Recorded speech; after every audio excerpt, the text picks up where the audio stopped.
It's 2025 and we're actually finally getting new Elder Scrolls games. That's definitely not Elder Scrolls 6 because I'll probably be dead by the time that happens. Anyway, they're actually good ones though, because it's Oblivion and Skyblivion. And we may actually end up with two of them this year. One is the long rumored official remake of Oblivion, while the other is a years long passion project that will utilize Elder Scrolls Skyrim to bring Oblivion to life. We'll start with the remake because rumors are starting to swirl recently that we'll be getting an official announcement very soon, and that the remake could launch shortly thereafter. When I say soon, those rumors are like within weeks. Courtesy of reporting from Video Games Chronicle, IGN, Kotaku, and even Forbes, it sounds like the release of Bethesda's official remake of Oblivion is imminent. Now, it should be noted that while this game was initially found through financial documents years ago, and back then it was actually going to be referred to as a remaster, not a remake. However, that's changed a bit, as it's been reported as being remade by Virtuos in Unreal Engine 5, and it could be coming as soon as April, but likely before June. VGC also reports that it will have reworked gameplay systems including stamina, sneaking, blocking, archery, hit reaction, and the HUD. The last one I think is an absolute no-brainer because I think that the thing that ages the worst in games, especially older games, tends to be the user interface, even more than graphics. One of the things I found really interesting in this report from VGC though is that improvements to the game's blocking is actually inspired by Souls-like games. Now I personally never block in those games, not having the timing required.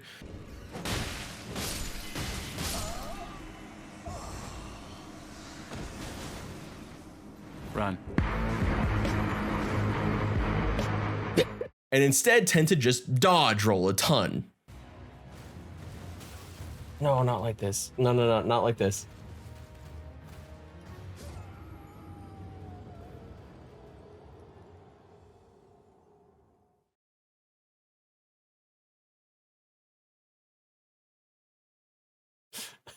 Come on.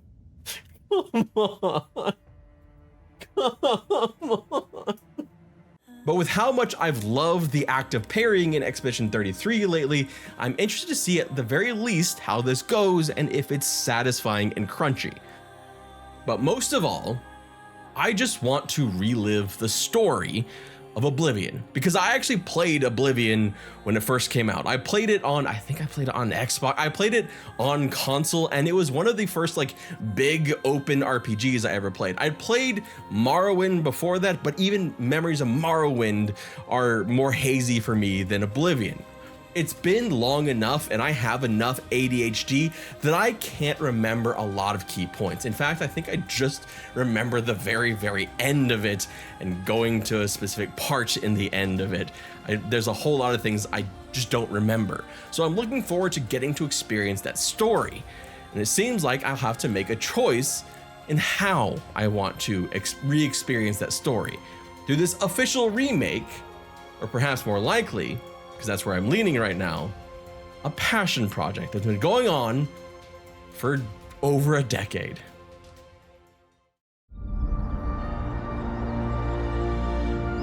My blades have failed. The Empire. She is in chaos. And now, at the turning of the era, the Ruby Throne sits empty. The enemy have arrived. We have to act quickly, take up arms, and close shut the marble jaws of Oblivion. Skyblivion began development all the way back in 2012 and is essentially a AAA level modding project. Skyblivion is a top-to-bottom complete overhaul mod replacing Skyrim with Oblivion. It's being made by a team of over 50 volunteers, working toward the noble goal of bringing the beloved RPG to a new audience, and an older one. I'm probably the older one. Yep. Knees hurt. And it too is aiming for a release in 2025. First and foremost, let's get this out of the way. Unlike the Bethesda remake, Skyblivion will be 100% free, as long as you already have Skyrim's Anniversary Edition and Oblivion, including its DLCs. The mod is going to be huge. It's encompassing all of the content of the original base game of Oblivion, but remade in Skyrim's Anniversary Edition engine. They've also said that post-release of Skyblivion, they'll be working to bring Oblivion's DLC to the mod as well. They'll include additional cut content to the game, as well as adding more content that can be found through Tamriel's lore. The example they give is the lost city of Such, located between Anvil and Kvatch, which will be expanded upon compared to the original Oblivion. This mod will include all the quests, items, armors, NPCs, etc., and I can't wait. Quick note here, and in a disappointment to some, like the younger me would have been disappointed, because this is a large mod, it will not be available on consoles. Sorry to console users everywhere. In general, I'm just excited to see these games coming this year. Like I was saying, I really want to relive this story. And while I can go and load up Oblivion right now and play it, there's something special about seeing this passion project that is Skyblivion, as well as a remake, as long as the remake isn't like shit. I think in general, it's just a fun time to be a fan of RPGs. There's a lot of great RPGs already in 2025 and more to come in 2026.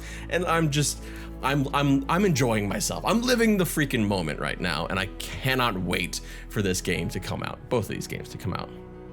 With Elder Scrolls 6 still years away and saddled with all these burdens of being a sequel to one of the greatest games ever made, one of the greatest RPGs ever made, and still being over a decade on in this point, Skyblivion and the official remake may be just what we need to get our fix of the Elder Scrolls. But as much as I'm excited about this, as much as I'm just giddy to get back in, it's gonna take a lot for any of these games, the remake or Skyblivion, to dethrone Expedition 33 and this French JRPG that I got to play as one of the games that I'm most excited about this year. And you can see more about that game and see just how freaking cool it looks in this video right here. I mean, fuck, the music is amazing alone. The acting, holy shit. Check it out. My name is Red Bear Flynn. Thank you so much for watching, and I hope you have a wonderful, wonderful rest of your day.